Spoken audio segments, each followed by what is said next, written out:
So that's how. And at this end of the building, there was a small.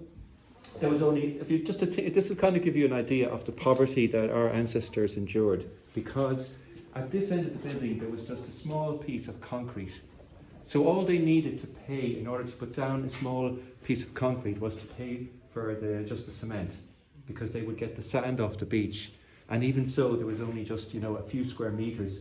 But the strange thing was, we decided to break the concrete because we wanted to put the new floor down at the same level.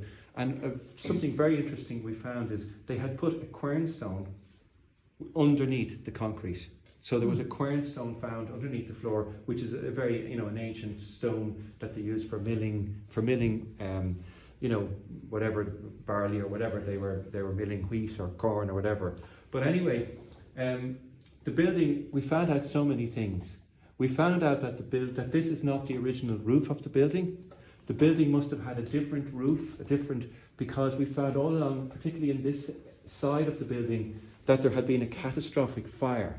Wow. And so what we believe is that the building had a thatched roof, and that it went on fire, and then there was a catastrophic fire, and then sometime in the 19th century they made this, and if you see the way where the loft was, and you see the way the beams are, well, obviously you would not have been using that loft if those beams had been there. So the loft was there before the beams. And those beams, we were originally going to paint everything and to doll everything up, but the more we worked, the less we did.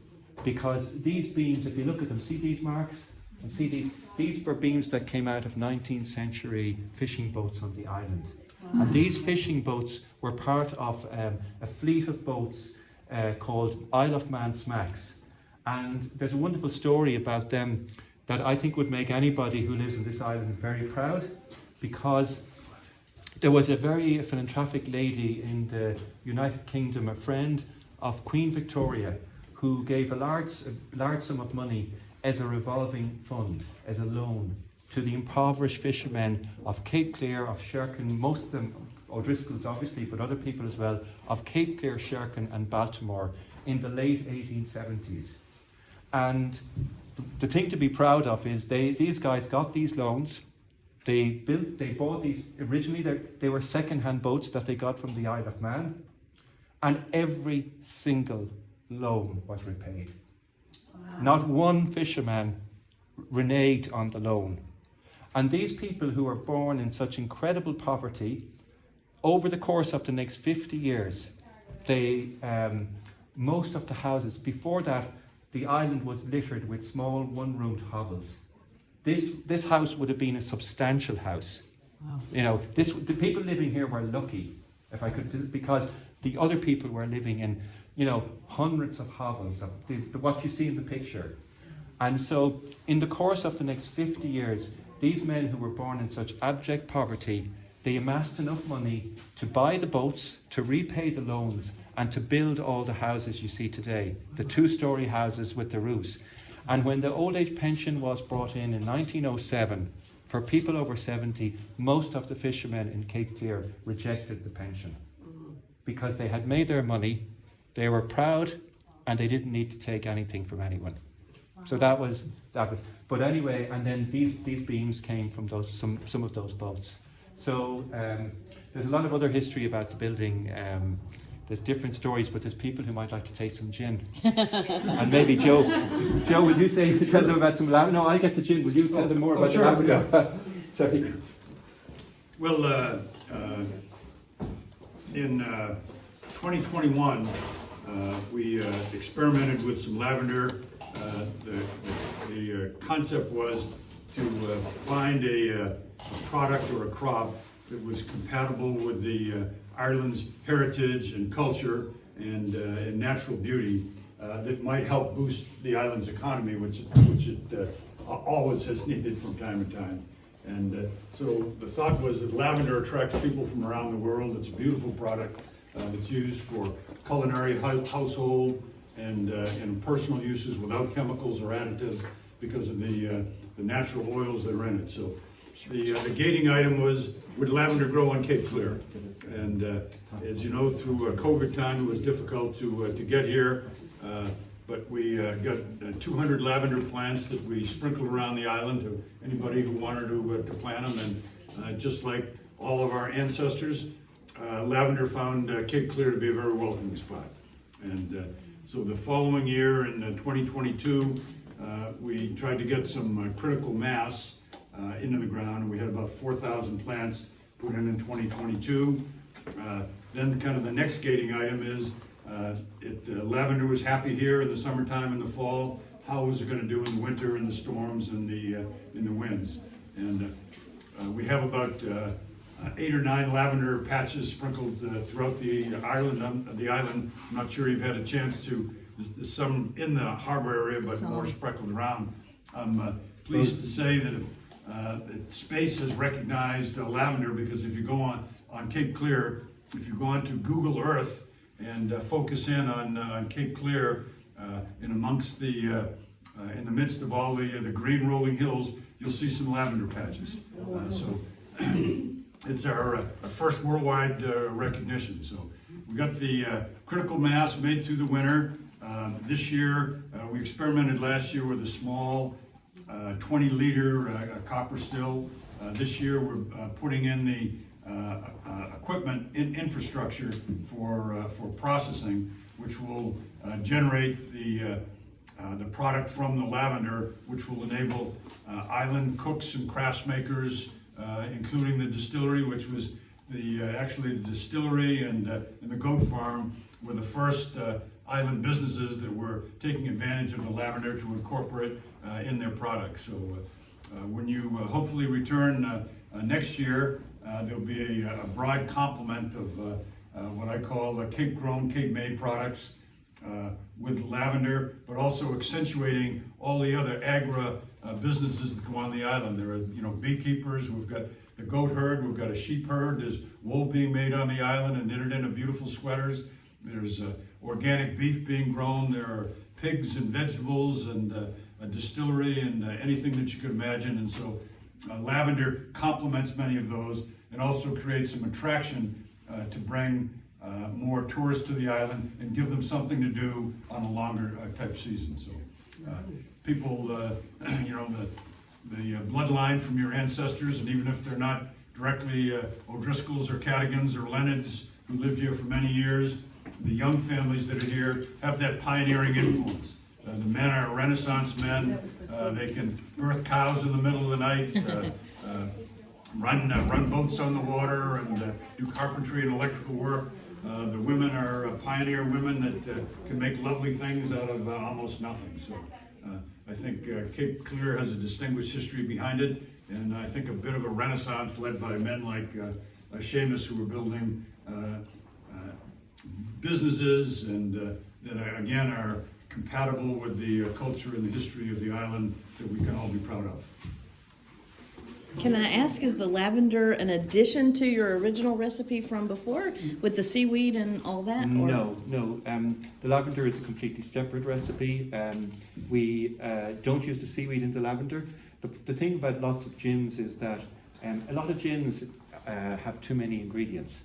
And when you put in too many ingredients, what you're actually happening is some ingredients are hiding the other ingredients. So it's just, some of them, one is blanking the other. So it's very important to us when we make a product that it's a true product. And what we mean by a true product is that, what we tell you is in it, is obviously in it, right, but it also comes true into what you're tasting and what you're drinking. And that it's not, so that means that we actually put very few products into our gins. So our lavender gin, we use, obviously, I'll tell you what we use. It was very interesting. We use, every gin has to have juniper, so it has juniper. And we put the lavender in two ways because we're still learning about the lavender, and we still haven't completely, there isn't a complete recipe yet.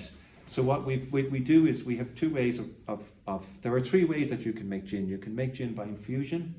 There's 3 ways you could make lavender gin. You can make it by infusion, which is putting lavender into the gin and letting it infuse.